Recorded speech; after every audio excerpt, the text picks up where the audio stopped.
खुदा तुहानू कहंदा कि तुसी मेरी सुनो। की करो जी? खुदा कहंदा मेरी सुनो। अज दी आयत करीमा सुन लो एक बार फिर जी। बस तुम जाकर सब कौमों को शागिर्द बनाओ और उनको बाप और बेटे और रूहुल कुदस के नाम से बपतिस्म दो और उनको ये तालीम दो कि उन सब बातों पर अमल करें जिनका मैंने तुमको हुक्म दिया, और देखो मैं दुनिया के आखिर तक हमेशा तुम्हारे साथ हूँ। खुदावंद यीशु मसीह नासरी अपने लोगों से कहते हैं, अपने बेटों से कहते हैं, अपनी बेटियों से कहते हैं कि मैं तुम्हारे साथ हूँ। ये नहीं क्या भी मैं तेरे नाल रवांगा, कहता मैं तेरे साथ हूँ, यानी कि वो मौजूद है, वो नाल है, वो हर वेले तोड़े करीब है। वो कहता है मैं हमेशा तक तुहाडे नाल हां। खुदा अपने बंदियां दे नाल रहंदा है। खुदा अपने लोगों दे नाल काम करदा है। तुहाडे लाइफ दा हर हिस्सा जिते तुसी गिरदे हो, जिते तुसी ठोकर लगदी है तुहानू, अगर तुसी अपनी लाइफ के अंदर गुनाह रखे है, अगर तुसी अपनी लाइफ के अंदर झूठ नू रखे है, अगर तुसी अपनी लाइफ के अंदर बदियां गालियां गलोचां नू रखे होया है, ते फिर तुसी खुदावंद नू मौका नहीं जे दे रहे कि तुहाडे नाल रवे। मौका खुदा नू, खुदा मौका ढूंढदा तुहानू बचान लई। तुसी की मौका लभदे? इंसान की मौका लभ सकदा खुदा नाल गल करन? खुदा खुद तुहानू ढूंढ रहा है। वो कहता देख मैं तेरे दिल के दरवाजे पर खड़ा खटखटाता हूँ। मतलब लब रहा या नहीं लब रहा? ढूंढ रहे तुहानू। अगे ना भजो किते नुकसान ना हो जाए, इन्ना ना दौड़ लाओ कि किते परेशानी आ जाए, किते दुख मुसीबत आ जाए। खुदावंद यीशु मसीह ने अपने बच्चों को कहा, अपने शागिर्दां को कहा, जागो और दुआ करो ताकि तुसी आजमाइश च ना पवो। खुदा अज साडे नाल कलाम करदा, कहंदा मैं तुहाडे नाल हां, कहंदा मैं तुहाडे नाल हां, मैं तुहाडे नाल हमेशा तक रहांगा। साडी उम्र 80 साल है।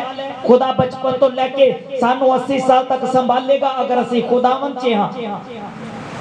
जदों असी बच्चे सा सानू जादू टोने मंत्रा दा कोई खौफ नहीं सी। लोग रास्ते च डाला सुटदे सी, असी उत्तों लंघ जाने सा। लोग रास्ते च आंडे सुटदे सी, असी उत्तों लंघ जाने हां। साडे ते वार जादू टोना मंत्र काम नहीं सी कर रहा, क्योंकि साडी लाइफ दे अंदर उदों गुनाह नहीं सी।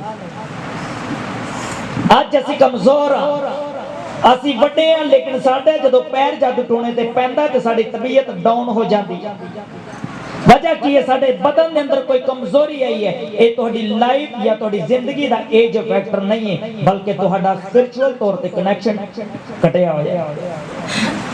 एक घर दी बिजली दा कनैक्शन कट दिता जाए तो उस घर दे अंदर अंधेरा रहता है, लेकिन अगर बिल टाइम ना पेड किया जाए तो घर रोशन रहेगा। तुहाडा बिल रुपया पैसा नहीं है, तुहाडा बिल वक्त खुदावंद नूं टाइम ना दिओ ते खुदा घर नूं रोशन रखेगा।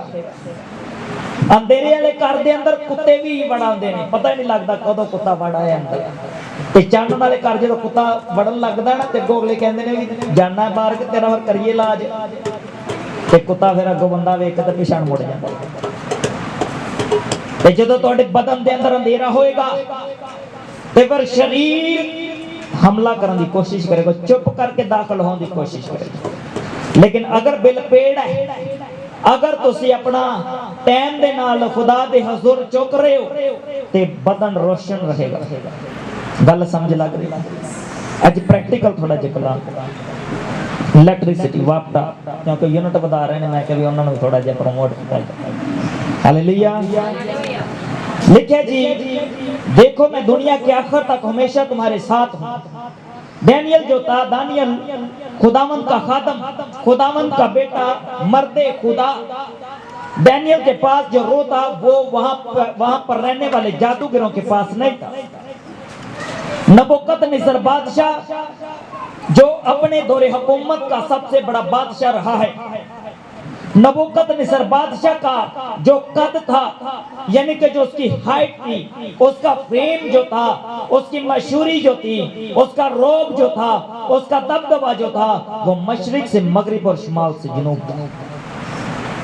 इतनी बड़ी रियासत पे वो काम कर रहा था और उसका बहुत बड़ा रुतबा था। एक रात वो रोया देखता है और एक देखता है एक दरख्त जो आसमान तक बढ़ा, हवा के परिंदे, हैवानात और चरिंद परिंद आकर उस दरख्त के नीचे बसेरा करने लगे।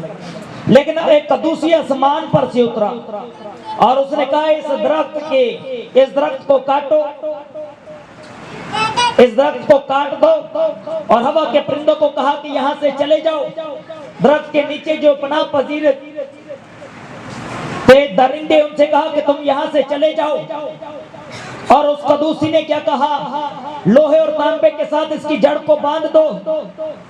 नबूकदनेस्सर बादशाह इस रोया को देखकर बड़ा परेशान हुआ।